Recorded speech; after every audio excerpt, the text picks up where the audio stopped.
আমি তো একটা জিনিস কিনেছি, তোমাদের তো দেখাইনি, চলো তোমাদেরকে দেখাই। তাই আমি অ্যামাজন থেকে এই প্রোডাক্টটা অর্ডার করেছি। এটা হচ্ছে আগারোর সুপ্রিম আই ম্যাসাজার। আমরা একটু বাড়ির সবাই না এটা একটু মিষ্টি মিষ্টি খেতে পছন্দ করি, ফ্রাইড রাইসটা আমি অতটা পছন্দ করি না। ভাই ভাই ভাই করো সারাক্ষণ, এখন ভাই খেলনা নিয়ে নিয়েছে বলে তোমার রাগ কেন তাহলে? তো এই যে আমার চিনি হওয়ার পরে তোমরা সবাই দেখেছো যে আমার ঘরটা সবসময় টিপটাপ থাকে।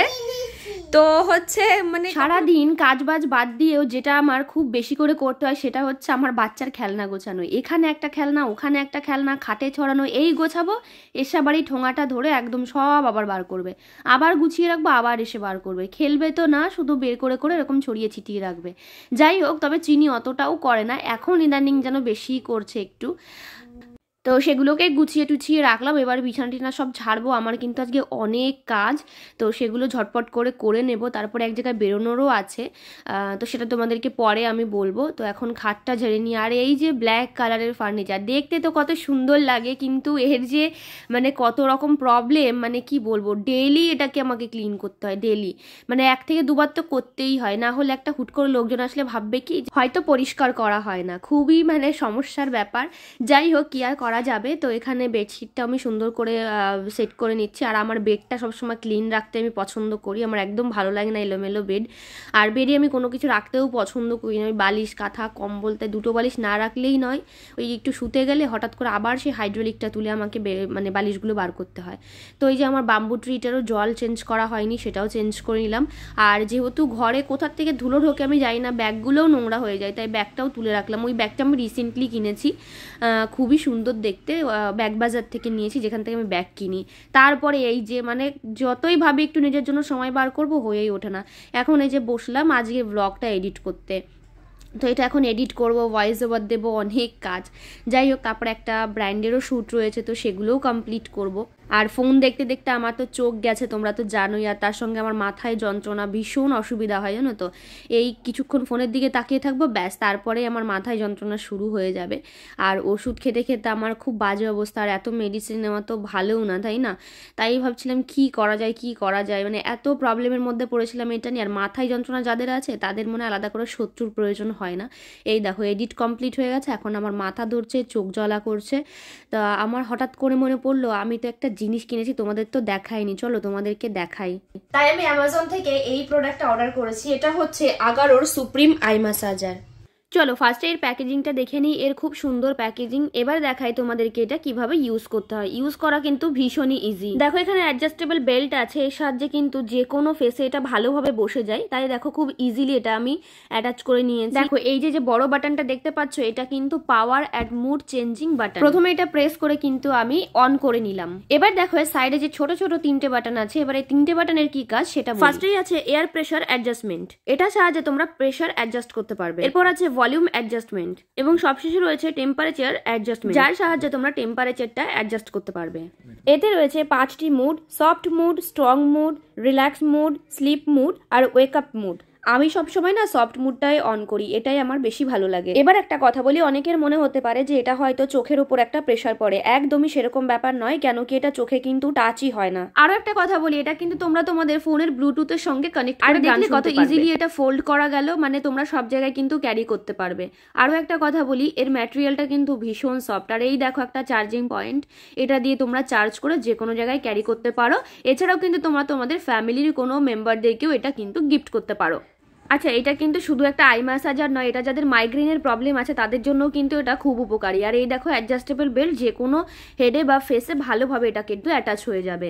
আচ্ছা, এই প্রোডাক্টের লিঙ্ক আমি আমার ডেসক্রিপশনে দিয়ে রেখেছি, তোমরা ওখান থেকে পারচেস করতে পারো, আশা করি অনেক ভালো রেজাল্ট পাবে।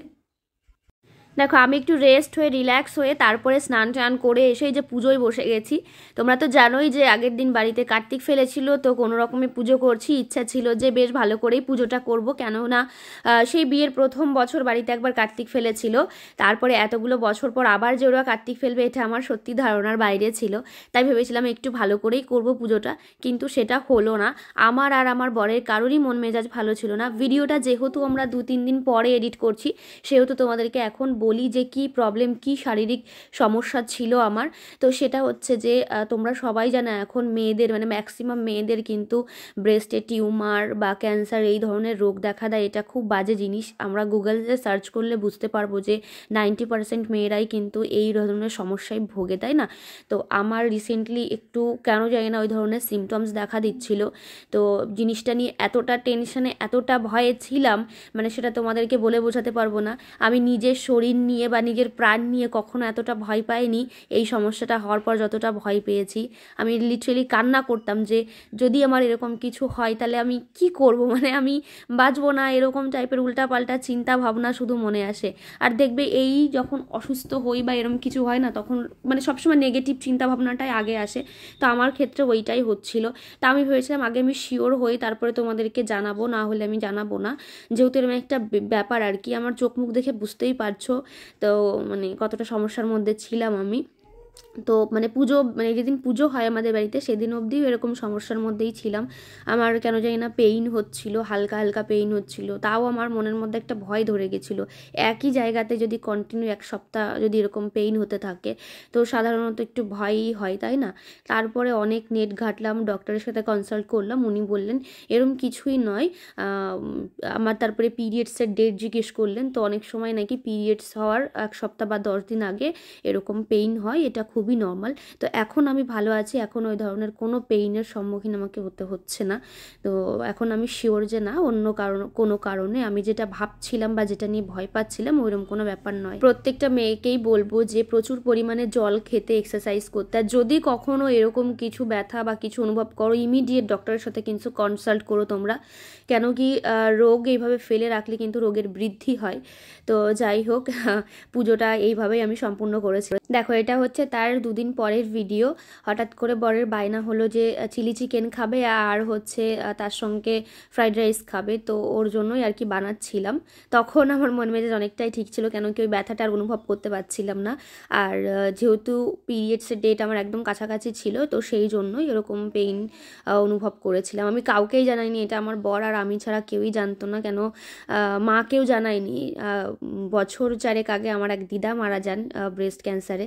চোখের সামনে দেখেছি কতটা কষ্ট পেতে কীভাবে কী, তো সেই ব্যাপারগুলো না চোখে খুব ভাসছিল জানো তো।